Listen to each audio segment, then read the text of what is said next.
கோயம்புத்தூரில் மறுபடியும் ஒரு சம்பவம் ஆகிப்போச்சு. என்னன்னா, ஒரு ஜஸ்ட்டு 43 பேர் 43 பேர்னா பெரிய ஆளெல்லாம் இல்லை, சின்ன சின்ன குழந்தைங்க சத்துணவு உணவு சாப்பிட்டு எல்லாம் வாந்தி, பேதி, மயக்கம். எல்லாம் ஜிஹெச்சில் கொண்டு போய் அட்மிட் பண்ணிட்டாங்க குழந்தைங்க எல்லாத்தையுமே. கடைசியாக பார்த்தா தான் தெரியுது பள்ளி விழுந்துச்சு அப்படின்னு சொல்லிட்டு சாதாரணமாக ஒரு ஸ்டேட்மெண்ட்டை முடிச்சிட்டாங்க.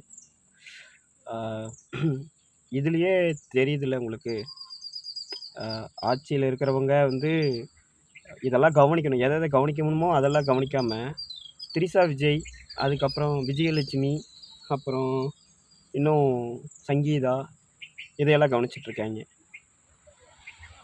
நம்ம நாட்டில் இருக்கிறவங்கள சொல்லி பிரயோஜனம் கிடையாது. ஏன்னா ஓட்டு போட்டது நம்ம தானே சீட்டில் உட்கார வைக்கிறோம். சீட்டில் உட்காரவனோட பவர் அவங்க கையில் இல்லை, உட்கார வைக்கிறவனோட கையில் தான் இருக்குது. எப்படியோ எலெக்ஷன் வரப்போகுது, எலெக்ஷனில் எல்லோரும் ஓட்டு போட தான் போகிறீங்க. அதை கொஞ்சம் சிந்திச்சு போட்டிங்கன்னா என்ன, காசு தரத்தான் செய்வான் எவனாக இருந்தாலும். ஏன்னா அவ்வளோ கோடி கடன் வாங்கி வச்சுருக்கோம். வெறும் 4.5 கோடி ரூபா கடன்லேருந்து 10.5 கோடி, கிட்டத்தட்ட ஒரு 6 லட்சம் கோடி ரூபா வந்து பார்த்திங்கன்னா அதுக்கு பக்கமாக வந்து நம்ம கடன் வாங்கி வச்சுருக்கோம். 5 வருஷம் சாதனை. அப்புறம் கற்பழிப்பு, கொள்ளை இதெல்லாம் வந்து சைடு பிஸ்னஸ். இதுக்கெல்லாம் தீர்வு கிடச்சிருச்சா அப்படின்னு சொல்லி பார்த்தா கிடையாது. சுகாதார நிலையத்தை நம்ம எதுக்கு பயன்படுத்துவோம்? எமர்ஜென்சிக்கு இன்ஜெக்ஷன் போடுறதுக்காக பயன்படுத்துவோம். ஆனால் ஆளுங்கட்சியில் இருக்கிறவன் வீடாக பயன்படுத்துகிறேன், அதை எவனும் கேட்க மாட்டான். அப்புறம் வந்து 2 வயசு குழந்தைய ரேப் பண்ணுறானுங்க, இதையும் எவனும் கேட்க மாட்டான். ஏன் நியூஸில் கூட போட மாட்டான், ஏன்னா நியூஸ்காரனே வந்து அவன் ஆளு தான். பொருளை அவனுது, பொண்ணும் அவனுது, சரியா? ஸோ அதனால் முடிஞ்ச அளவுக்கு இந்த தடவை சிந்திச்சு செயல்படுங்க.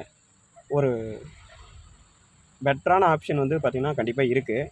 அதை வந்து எல்லாத்துக்கும் ஒரு சான்ஸ் கொடுங்க, ஓகேவா? இப்போ என்டிகேவாக இருக்கட்டும், டிவிகேவாக இருக்கட்டும், இந்த ரெண்டுமே வந்து ஒரு புதிய கட்சின்னு வச்சுக்கோங்களேன். ஆனால் என்டிகே வந்து ஒரு பழமையான கட்சி, 2015 இருக்குதுல்ல, அதுக்கு கொடுத்து பார்க்கலாம். அப்படி இல்லைன்னா டிவிகே, தளபதி விஜய் அவருக்கு ஒரு வாய்ப்பு கொடுத்து பார்க்கலாம். ஏன்னா 2 பேருமே வந்து பார்த்திங்கன்னா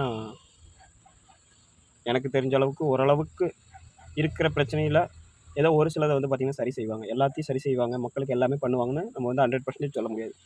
ஆளுங்கிற கட்சி எப்படி வந்து பார்த்திங்கன்னா வாயால் உருட்டி வடை சுட்டாங்களோ அந்த மாதிரி தான் ஒரு சில விஷயங்கள் அறிக்கையாக வருமோ தவிர மீதி எல்லாமே வரிக்கையாக போயிடும். அதாவது நம்ம தொட்டு சாப்பிடுவோம்ல, அந்த வரிக்கையாக போயிடும். ஸோ வாக்களிங்க, சிந்திச்சு வாக்களிங்க. தயவு செஞ்சு வந்து பார்த்திங்கன்னா பண்ண தப்ப திரும்ப பண்ணாதீங்க. நான் அதை வந்து இந்த கட்சிக்கு ஏன் ஓட்டு போட்டேன்னு கேட்க வரல. அதே மாதிரி ஏன் போடக்கூடாதுன்னு நீங்கள் கேள்வி கேட்கலாம்.